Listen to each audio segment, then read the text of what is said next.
En esta lección haremos una introducción a SQL Server. Veremos evolución de SQL Server, características, servicios de SQL Server, algunas herramientas de SQL Server, arquitectura de una base de datos, bases de datos del sistema y bases de datos de usuarios, y por último, componentes lógicos de una base de datos. La historia o la evolución de SQL Server viene desde el año 1980. En este año se creó una base de datos llamada Sybase de la fábrica Aston Tate, mismo fabricante de DBase 2, DBase 3, 3 Plus. Luego, en el año 1989, Sybase se une a Microsoft para producir una nueva versión de su base de datos Sybase. En el año 1995, Microsoft decide separarse después de haber desarrollado con Aston Tate la versión 1 hasta la versión 4X de Sybase y saca su primera versión de SQL Server llamada la versión 6. Luego, en el año 2000, SQL Server 2000, 2005, 2008, 2008R, 2012, 14, 16, 17, 19 y hoy en día tenemos en el 2022 SQL Server 2022 Azure o nube. Algunas características importantes de SQL Server son el soporte de transacciones. Es posible que abras un bloque de transacciones que afectan muchas tablas y donde no nos interesa que el proceso vaya a quedar inconcluso o a medias. En esta situación, si se lleva a cabo todas las operaciones con éxito, entonces se hace un commit en la base de datos, es decir, se confirma. En caso contrario, se hace un rollback, es decir, se echa atrás el proceso. Esto pues lo soporta muy bien el SQL Server. Es muy escalable, tiene alta estabilidad y alta seguridad. Además de eso, soporta procedimientos almacenados que no son más que código, programas escritos del lado de la base de datos. Tiene herramientas de administración gráfica, como es el caso del Management Studio. Por otro lado, se pueden ejecutar comandos DDL, DML en ese entorno gráfico. Además, es cliente-servidor.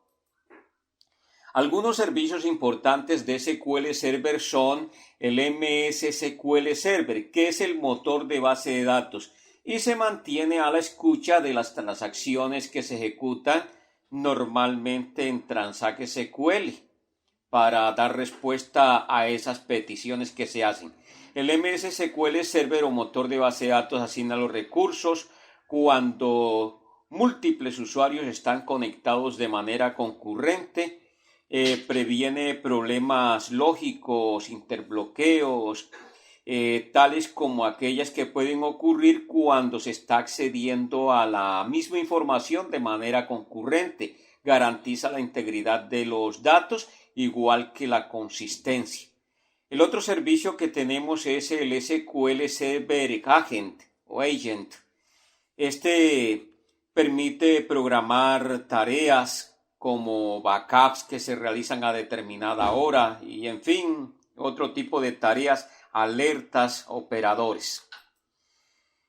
Una herramienta gráfica que ya les había mencionado es el SQL Server Management Studio, herramienta que utilizamos y que es propia de Microsoft para administrar, incluso crear la base de datos y administrarla de manera bastante gráfica, aunque desde aquí también se pueden ejecutar comandos directamente, muchos de ellos escritos en Transact SQL. Otro de los servicios, pero esto ya pues anteriormente venía incluido con SQL Server. Hoy en día es parte del sistema operacional Windows. Es el administrador de servicios que cuando uno instala SQL Server pues queda también los servicios para poder pausar el motor, ponerlo en ejecución o decirle al sistema que no lo ejecute manualmente, sino que lo ejecute tras cargar el sistema operativo. La arquitectura de una base de datos SQL Server. Cuando creamos una base de datos en SQL Server, pues lo que vemos desde el Management Studio es el nombre de la base de datos y si abrimos esta cruz, se va a ver todos los objetos que la componen. Bien, pero a pesar de que vemos este nombre, en el fondo mínimo son dos archivos, mínimo. Uno con extensión MDF y otro con extensión LDF. Este es el archivo primario o principal de datos, de la base de datos. Y este que tenemos acá es el registro de transacciones o log de transacciones. Al menos se crean estos dos, como lo vemos aquí. Si yo creo este que se llama demo, voy a tener aquí un demo, vean aquí donde lo tengo, es un primary data file, y aquí tengo el log de transacciones. Yo le he mandado a colocar este nombre, uno le puede cambiar el nombre, y aquí está, este es el registro de transacciones.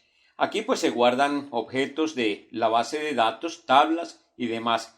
En este normalmente lo que se guarda, por ejemplo, cuando nosotros abrimos un proceso de transacciones, los registros que se van insertando, modificando, se van colocando en este log de transacciones. Si el proceso termina mal, se puede hacer un rollback y se recuperan desde este log de transacciones. Es una de las tareas que realiza este registro de transacciones.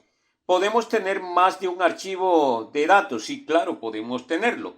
Pero habría uno que es el primario, el principal, y el resto serían archivos como secundarios que también sirven para almacenar datos, ya sea en el mismo disco duro o en otros discos duros, y podrían tener extensión NDF, ND1, ND2 y así sucesivamente. Por otro lado, tenemos que SQL Server por defecto trae o instala 4 bases de datos que no son para uso particular del usuario cuando decide desarrollar algún proyecto o algunos proyectos. Estos son propios del motor de base de datos. Tenemos la base de datos master, que guarda información sobre las otras bases de datos que se van creando en el sistema. Model, que contiene el modelo para a partir de él crear las nuevas bases de datos. Si yo creo una tabla nueva en Model y luego comienzo a crear nuevas bases de datos para algún proyecto, esa tabla vendrá automáticamente a las nuevas bases de datos. MSDB, que sirve para las tareas programadas, las alertas se guardan aquí, la seguridad también se guarda en MSDB. Y TempDB, que es una base de datos temporal. Cuando creamos tablas temporales se almacenan en TempDB. TempDB se destruye cada vez que arranco el motor de base de datos. Siempre que lo inicio se borra y se vuelve a crear desde cero. Para ello pues toma de aquí del modelo su estructura y se vuelve a crear.